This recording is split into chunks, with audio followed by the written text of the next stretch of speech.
Welcome to That's Good Sports. I am Brandon. Kyle Fuller is the hottest item in free agency now, Perna. And let me tell you why. More like Kyle Fuller in the pants. Oh my God. The Bears released Kyle Fuller today, and he is now the best player available in all free agency.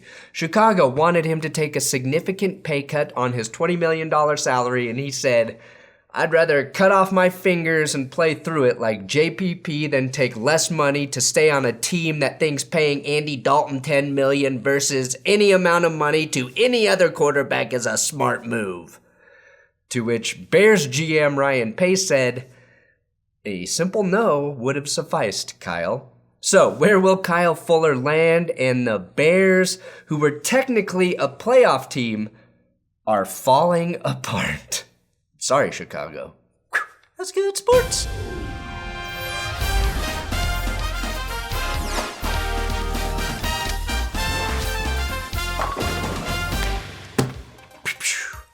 Hey, if you want your NFL news delivered to you by a moron, subscribe to this YouTube channel. Today's episode is sponsored by Magic Spoon and their two brand new flavors, cookies and cream and maple waffle. I recently switched from afternoon to morning workouts, and a protein shake isn't enough to fill me up, so I added a bowl of Magic Spoon to my post-workout meal, which is a perfect way to add a healthy food that contains 0 grams of sugar, 14 extra grams of protein, which my skinny body desperately needs, and only 4 grams of net carbs in each serving. So click the link below to get the limited edition flavors of maple waffle and my new personal favorite cookies and cream, and use my code THATSGOOD for $5 off before these flavors sell out. Or you can choose to build your own variety box with flavors like cocoa, fruity, frosted, peanut butter, cinnamon, and blueberry. Magic Spoon is also backed by 100% happiness guarantee. So if you don't like it for any reason, they will refund your money, no questions asked. Just don't try and return any cereal you've already eaten. You sickos. I want to start by saying thank you to Chicago, because everything you have done is what I was worried my Broncos were going to do. So I feel your pain. You failed at landing a premier quarterback, and then you panicked and signed Andy Dalton, and then started letting go of all the key pieces of your defense to save money. And I don't know what the Bears are doing besides clearly getting worse. First, they lose out on Russell Wilson and compensate by signing Andy Dalton, thinking you're getting Russell Wilson, and then settling for Andy Dalton is like thinking you're about to get a blowjob, but then realizing you're actually about to give one because you're in jail, and that's the only way you can get an extra slice of pie for dessert in the commissary. And apple pie is the only thing you have left to remind you of home. Bears fans have been in QB prison so long, they don't even know what a good one looks like anymore. During his introductory press conference, Andy Dalton said, "They told me I was the starter. That was one of the reasons I wanted to come here. That's the assurance I got." And yes, he was making this face for the entire duration of the presser. So I guess you can count out the Bears from trying to trade up to get a QB. Committing to Dalton this early is the equivalent of asking the first girl who lets you have sex with her to marry you. Mitch Trubisky was of course not retained. Oh yeah. Get rid of the only player in NFL history to win MVP.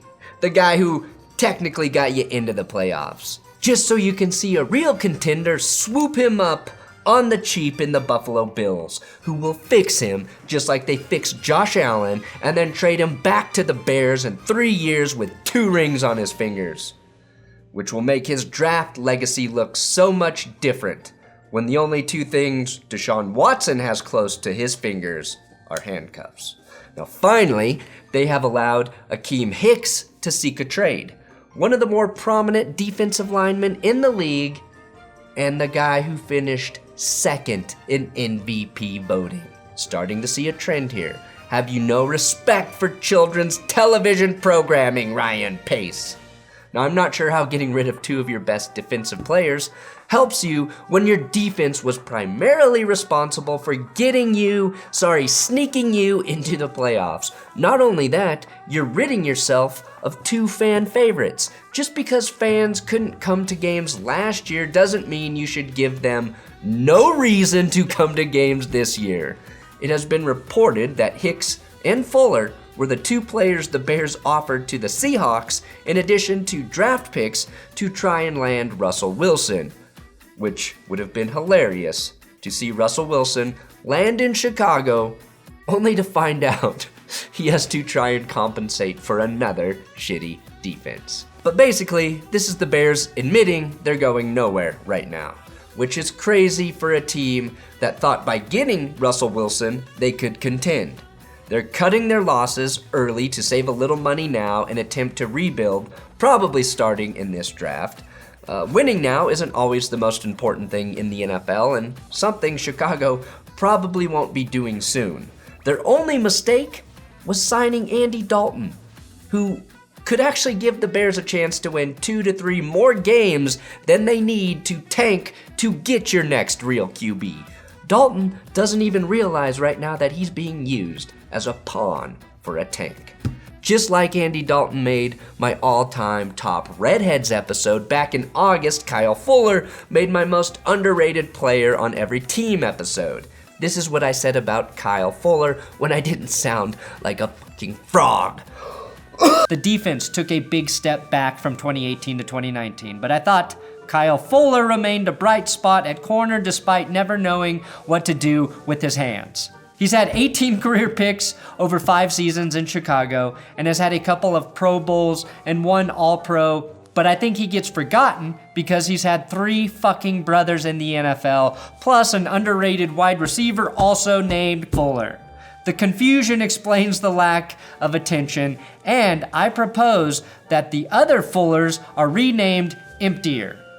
Basically the way Bears fans feel every time they hear the names Mahomes or Watson. Right now, Kyle Fuller is drawing strong interest from the Broncos, the Jets, the Panthers, and the Cowboys. Why?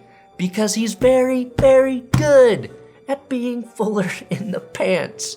The Broncos are the favorites to sign Fuller due to the Vic Fangio connection, but that entirely depends on the Broncos' willingness to actually pay him. As much as the Cowboys need corner help, the reason I think the Jets and the Panthers are ahead of them in the rumor mill is because Denver, Carolina, and New York are also all top 6 in available cap space. Relationships are very important in the NFL.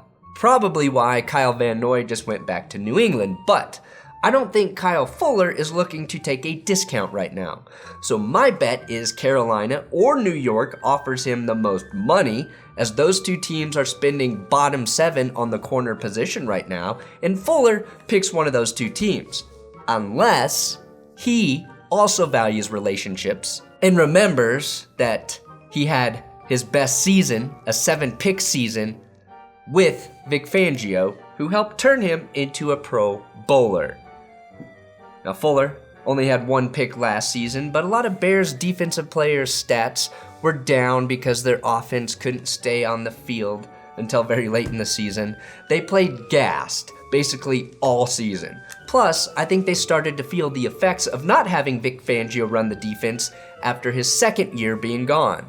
I've been lobbying very hard on Twitter for the Broncos to make a play for Kyle Fuller to reunite him with Don Fangio, as the Broncos also really need another corner right now. And Fuller has the single most important characteristic I covet. He doesn't miss snaps due to injury. He's played over 1,000 snaps in each of his last 5 seasons. And if you thought there has been a lot of Kyles mentioned in the NFL news cycle lately, you would be correct. So I'd like to present to you the All Kyle All the Time NFL News Tracker. Something so dumb, this is the only place, not only on YouTube, but on Earth, you'll see it. Kyle Fuller, of course, released by the Bears. Kyle Long, another man who was so tired of the Bears, he retired and then unretired and signed a 1-year, $5 million deal to play with the Chiefs. Then, of course, we had Kyle Juszczyk, who signed that huge check to continue playing for Kyle Shanahan in San Francisco. Kyle Van Noy, after being surprisingly released by the Dolphins, is returning to the Patriots. Kyle Pitts is expected to be the first tight end taken in the NFL draft, and another tight end named Kyle Rudolph, signed a 2-year, $16 million deal with the New York Giants. Kyle Rudolph is one of the best red zone tight ends in the league, an area of the field that the Vikings don't find that important. And Kyle Trask is still 6'5", which may have John Elway nudging new GM George Payton towards drafting him. And that is all of the Kyle news I have today. Make sure you share with a friend named Kyle. And sadly, we didn't have any Kyles on our super live stream that we did Thursday evening with me, Urinating Tree, 5 Points, Tom Grossi, and Scooter Magruder. I just want to thank everybody who watched that live stream. We are going to get better. That is our promise. We thought the first stream went pretty good, but there's a lot of ways we got to learn how to interact with each other, and we're going to commit to doing that through the next month. So make sure you tune in every Thursday evening, 3 p.m. Mountain Time, 5 p.m. Eastern. And I just wanted to give a couple shout outs to some of the guys who made big super chat donations here now, since we didn't get to them during the live stream. First, Fight Forever, who's a Bears fan. Can the Bears fix the QB clown show in the draft? Trade up and get a top 2 or 3 guy. Hashtag sell the team, hashtag fire everyone.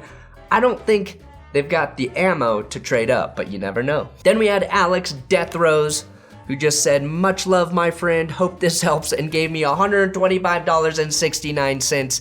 That's insane. Thank you. And finally, Dan Schreiman. Dan Schreiman gave me 2 $50 donations, simply to say, "Love the content and everything you give back, my dude." Dan, thank you guys. Thank you guys for watching. We will make that super stream fucking awesome. Thanks for watching That's Good Sports. Please subscribe here on YouTube and help us take over the sports world. ESPN, we're coming for you. Pat McAfee, we're not coming for you, but you're gonna be like, oh yeah, we should acquire that whole group of guys and become a super network to blow up all the other ones, metaphorically.